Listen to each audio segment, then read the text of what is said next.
Bienvenidos al capítulo 2 de Reiki. Aquí vamos a hablar sobre la historia del Reiki. A pesar de la proximidad histórica en cuanto al Reiki, pues no existen documentos escritos sobre la historia del mismo. La transmisión oral a través de los años ha provocado una distorsión sobre los hechos reales y así podemos encontrar muchas y diferentes versiones sobre su origen. Aunque algunas cosas coinciden, hay unos hechos comunes que son los que vamos aquí a tratar y a mencionar. Vemos, por ejemplo, que el instinto natural de poner la mano sobre la zona donde experimentamos dolor puede revelarnos, si lo analizamos más profundamente, que hay una memoria ancestral en nosotros los seres humanos que nos recuerda la capacidad de sanar con la energía. Nosotros nos duele algo inmediatamente o vemos que el niño se cayó, llevamos la manito, es instintivo. Al parecer, en los antiguos registros encontrados en India, en el Tíbet, en Egipto, en Grecia, la humanidad conoció desde épocas antiquísimas donde en esos momentos históricos el ser humano tuvo que emplear o utilizar las manos para canalizar energía. En los últimos 2000 años, estas técnicas pasaron a ser secretas, es lo que se ha conocido, y se perdieron hasta que en 1908 salieron a la luz por medio del maestro que les comenté hace poco, el maestro japonés llamado Mikao Usui, que lo vamos a escuchar mucho en este curso. El maestro y monje, maestro Mikao Usui, nacido en Japón en agosto de 1865, fue el redescubridor de Reiki. No hay datos oficiales de su historia, ya que está envuelta en un profundo misterio. Según diversas fuentes, el detonante para que este maestro buscara la técnica para canalizar energía a través de las manos fue una pregunta que una vez uno de sus alumnos le hizo en plena clase. Ese alumno le preguntó que cómo era que el Buda y el Maestro Jesús habían sanado. Esto hizo que Mikao Usui empezara a buscar la respuesta, porque para un monje japonés o sensei, como le llaman ellos, responderle a un alumno era de vital importancia, tanto que tenían que irse a sacar del libro de maestros o sensei hasta que no le resolviera la duda a su alumno. Entonces, por eso vemos en muchos libros que cuentan que Mikao Usui viajó por muchos países, incluso hay un libro que dice que aprendió hasta sánscrito para poder investigar antiguos textos la respuesta correcta. Pero donde realmente encontró algo que hablaba del Reiki era en un lugar en Asia Central, donde había muchos textos budistas y que desde hace 2500 años más o menos estaban archivados, y allí encontró símbolos y fórmulas que darían respuesta a su investigación. Logró tener el conocimiento teórico, obviamente, pero a él le faltaba la parte práctica de la técnica. Buscó entonces asesoría al respecto y encontró un abad de un monasterio que le pudo colaborar en ello. Este maestro abad le sugirió hacer un retiro y un ayuno para poder que él conectara con sus guías y él pudiera develar así la información que necesitaba en ese momento de cómo se implementaba el Reiki. Por tal motivo, el maestro Mikao Usui decidió emprender un retiro de 21 días en el monte Koriyama, que está situado en Japón y que es uno de los más altos montes que existen en la actualidad en esta isla. Y allí hizo su retiro y hizo su meditación por 21 días.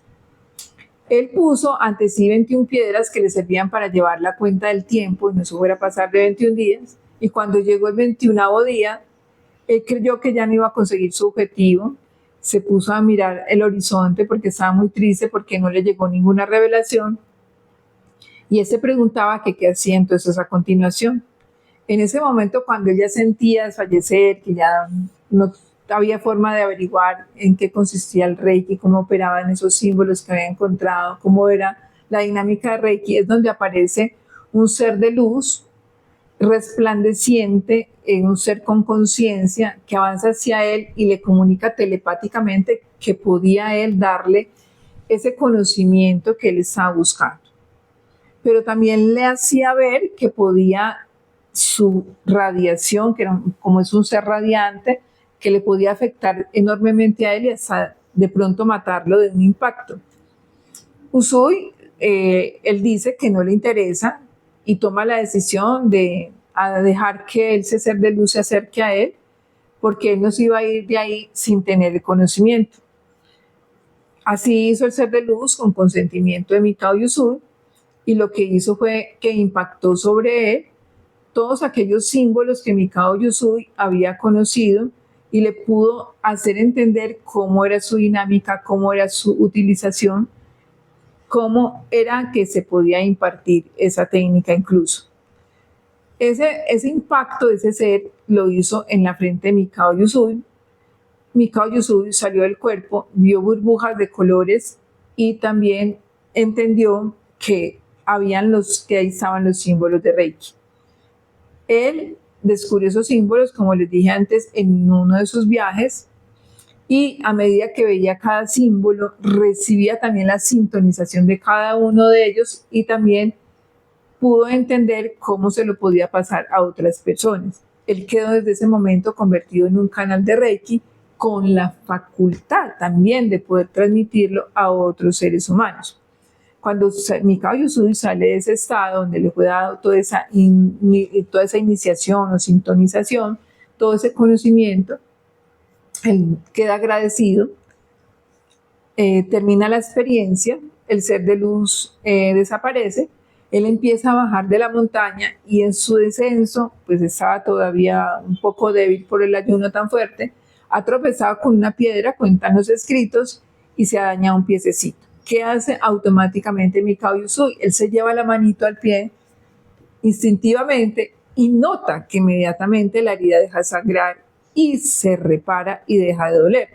Él obviamente tiene una primera demostración real de que ha conseguido sanación a través de sus manos y es su primera experiencia de autosanación.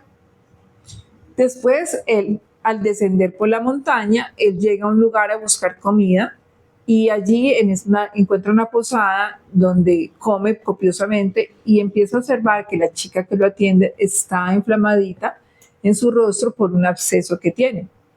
Cuentan también todos estos escritos que esta chica se deja colocar la manito en el absceso y le cuenta a Mikao Usui que no siente ya tanto dolor.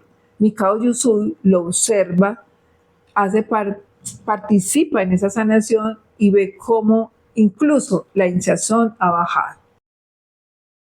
Bueno, entonces ya vimos 3 experiencias que tuvo Mikao Usui hasta ese momento de sanación. Él, sorprendido, va hasta su ciudad, Kioto, y allí va y busca ¿a quién? Al abad, al del monasterio, a su amigo, para contarle todo lo sucedido. Este abad que le permite que le ayude a él, porque él sufre de hace muchos años de artritis, y empieza a canalizar energía para él, y notan los dos que el dolor empieza a disminuir. Ahí es cuando Mikao Usui toma la decisión, eso hay que compartirlo. ¿Y qué hace él? Empieza a ir a todos los barrios marginales de Kioto a ofrecer Reiki, en especial a los más desfavorecidos. En conjunto con un médico, él empieza a hacer también a la vez un hospital de Reiki allí en Kioto, y allí también llevan a toda clase de personas con servicios gratuitos todo el tiempo, que es sobre todo a las personas que ellos encuentran mendigas en la calle, que no tienen quien las ayude, todos los habitantes de la calle. Pero pasa un tiempo, más o menos, hay unos libros que dicen 7 años, otros dicen que 5, de todas maneras fue mucho tiempo, para que Mikao Usui empezara a entender otra realidad que de pronto lo había leído en algunos libros, pero que hasta ahora lo estaba comprobando. ¿Y cuál era esa otra realidad? Que no solamente necesitábamos sanar físicamente, también necesitamos sanar a nivel mental y a nivel espiritual. La sanación debe ser holística. Entonces, muchas de las personas que habían allí, esas personas en realidad no querían sanarse más allá, más profundamente. Solo iban por el dolor, solo iban por la herida, solo iban por la hinchazón o cualquier enfermedad que tuvieran, pero en realidad no querían cambiar sus paradigmas o sus resentires o sus heridas o sus condicionamientos o negativismo o salir de ese abandono en que estaban o esa pobreza, ¿no? A muy poco les interesaba, entonces vio Mikao Usui que las personas iban a que se calmara lo momentáneo, pero no hacían un trabajo profundo de conciencia y simplemente se quedaban ahí, reciba, pero no hacían nada internamente, hacer un cambio interior que para él era más importante, y que fuera de eso iba en conjunto con la sanación integral de Reiki. Entonces él llegó a la conclusión que a él le había quedado muy claro que la persona, si no quería cambiar integralmente, pues el Reiki no iba a haber, en Reiki no se iba a ver un resultado integral.